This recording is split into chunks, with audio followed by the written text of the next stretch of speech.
Hello and welcome back, everybody, to chapters 3 and 4 of the Tale of the Multiverses. Without further ado, let's get straight into the story. Chapter 3, Tussle Against the Giant Scorpion. Morton's POV. The wind was cool the following day, but the sun was relentless, and as Morton and Senior traveled the rocking dunes, carrying their buckled backpacks on their shells, the thing with Koopa's shells is, not only are they extremely durable and can absorb shock caused by pain, but they are also hollow and a Koopa is not retreated inside, and things can be stored within. Morton and Senior had nothing in their shells at the time, in case they had to retreat within for protection from an attack. On most occasions, Koopas would store a few valuables inside. Can we take a break now, Father? It's past noon and we haven't stopped yet, Lurton mourned. Not quite yet, Senior wheezed. Once we get to the mountains, we'll stop. But before then, we must make it there before nightfall.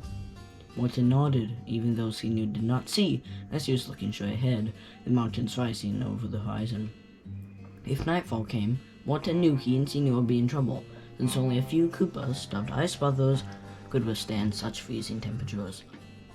Father and son continued on, passing clumps of stone, cacti, agave, and more. They spotted critters like lizards and scorpions, but stayed clear to avoid trouble, for their only weapons were Morton's knife in his grass shorts pocket and Senior's hammer in his backpack. The wind went from cool to cold, and soon the sun was setting. Morton and Senior were just a football field away from where the mesa rock and sand got sharper, rockier, taller, and much more difficult to traverse, a block field, essentially, which led up to the tall Marmalade Mountains. Come on now, son, hurry up, called Senior, picking up his pace as he ran for the mountains. You! Slow down. Morton trailed off as he tried to catch up. His legs were feeling like dead lumps hanging from his hips, and his shoulders felt like falling off after supporting his backpack straps all day. A scuttling sound came from the distance. Morton looked in front of him, where, past some boulders, was a cave in one of the hills of the mountainous area. It was dark and sloped deep down on the ground. Morton watched the cave with suspicion once he caught up with Senior, and the two clambered up and over the rock, getting higher and higher. There was another, much louder scuttling sound, and Morton turned his head to look at the cave that was now below them. He saw a few glowing eyes shining from the darkness, and then a giant, black, bulky scorpion with purple liquid dripping from its skin revealed itself as the owner of the eyes. The scorpion wasted no time and gripped onto the side of the rock Morton and Senior were climbing. Morton only had time to yell, "Father!" before the scorpion was just 2 feet away from Morton. Senior took out his hammer, dropped his backpack, and finally leaped down to Morton, kicking up dust and grit. The scorpion observed them both before running at Morton, claws snapping and tail jabbing. Morton backed up and whipped out his knife, rotating it on his claws like a pro basketball player would with their basketball before swinging at the scorpion. The knife bounced off the scorpion's claws, which made Morton freeze up in fear for a moment. He'd seen scorpions like this, but only in the distance. Never before had he ever confronted one, and he had been alive for 13 years living in this habitat. Morton ducked, laying go of his backpack, nearly missing the stinger to the heart. Morton retreated into his shell and tossed himself forward. He peeked from his shell to see the scorpion spin towards him in advance, till Senior slammed the scorpion's tail with his hammer. The scorpion staggered but quickly regained balance and began swinging its claws at Senior, who fought back with his hammer. The attempts were feeble, though, for the scorpion's claws were like titanium, and the hammer nearly bounced off of it, just like Morton's knife. No! Screamed Morton, who came from his shell and ran at the scorpion. Remembering what Senior had taught him, he aimed for the scorpion's tail, but instead hit the barb sideways. The knife got wedged inside, and the scorpion backed up into Morton, who barely dodged the stinger.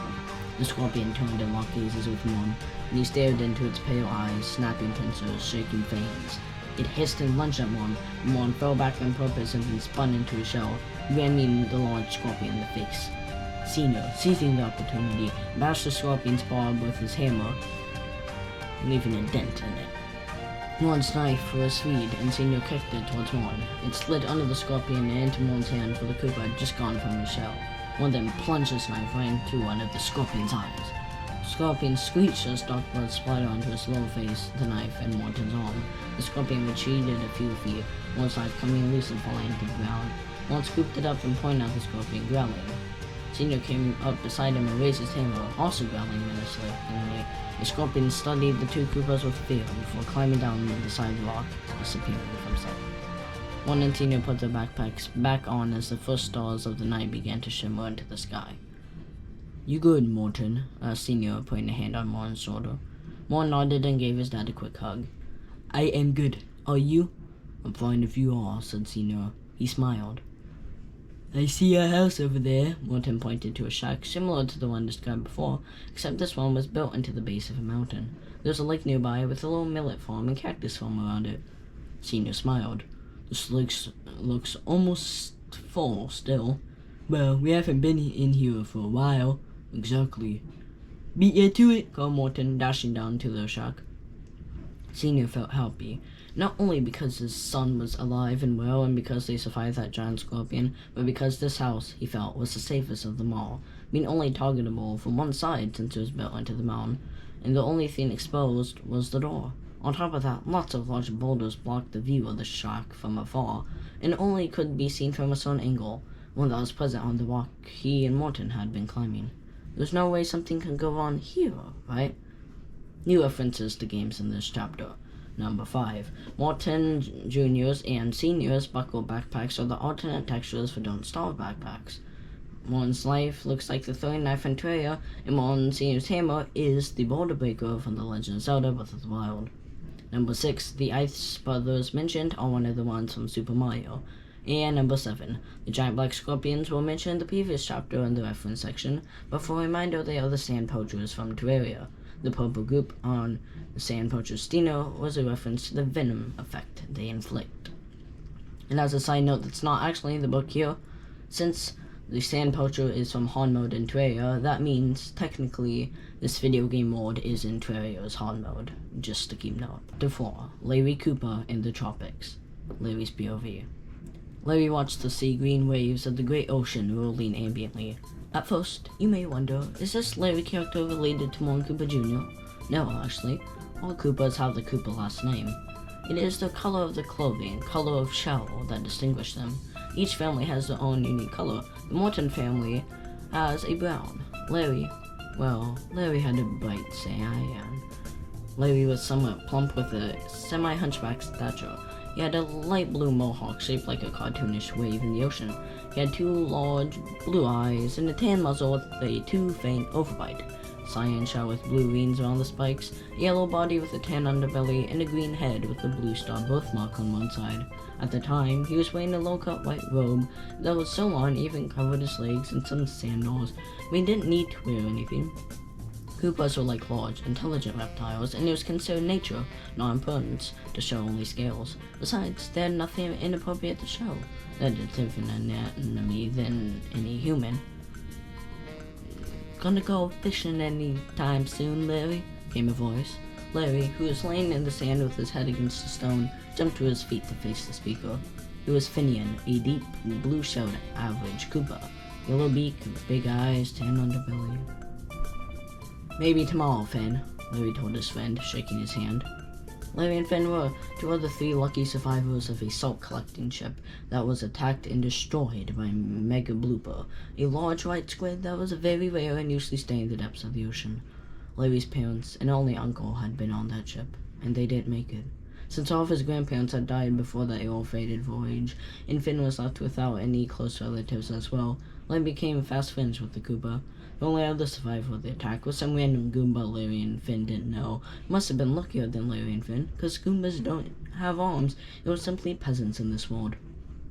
All 3 only survived, in reality, because there was a second ship with them, and it saved them once the Mega Blooper was warded off. "You can't wait forever to go out and fish again," said Finian. "Going out just once a week is just barely letting you get enough food and clean water from the shops." "I know, Finn," Larry gave a dismissive wave of his hand. "Tomorrow is a new week, and I'll go fish almost all day, each day of that week, and by next Monday I'll have more cheap-cheeps, neon quartos, and peepers, and the whole archipelago knows what to do with." Finn smoked. "I bet you could, Larry. The more the better." Global Archipelago's 300 big bazaars just around the corner, and everything will be higher priced, you know. You could get a bunch of coins, and then when the event dies down, you could go to Kim's Gems and... Shut up, Finn! Larry blushed as he tried to keep a straight face. He knew Finian was poking fun at the relationship he had been developing with the girl over the past year since the Mega Blooper attack, and lately, every other day or so, Finian would hint to Larry that he should propose to her with one of the most marvelous pearl rings of the archipelago, bought at Kim's Gems. Oh, be serious, said Finn. You know each other very well, and each know you like each other. No, Finn, maybe she'll propose to me instead? Finn blinked several times with a straight mouth. That's not how it works, bud. Well, I'll do it sometime, alright? Sometime soon. Just please stop, alright? I wouldn't want her over here. She's not gonna over here. She's doing actual work, like manning the transport boats between islands 14 hours a day. Unlike you. Finn... Finian gave Larry a playful rub on the head. You do you, Larry. And he walked off, down the beach and past some tropical plants and palm trees and through the entrance to his and Larry's seaside fishing village. Larry shook his head as he watched his friend go, before turning back to the waves, the sun sinking beneath the horizon, bleeding colors out into the sky and the water. Larry used to be very fond of the gray blue, and ever since the Mega Blooper attack. He lost his parents, for God's sake. He felt like many pieces of him were still missing. The only thing that anchored him to reality anymore was catching an ultra-rare fish, screwing around with Finian, and talking with this girl, Alex Crafter. She meant the world to him, but Finian always made things really awkward, and there weren't many times he and Alex could just be alone, to socialize. He wished there was a way he could find more time, but it seemed to him there wasn't any. Little did he know that the times would change, and he'd be back on the waters for a very long time. New references to games in this chapter.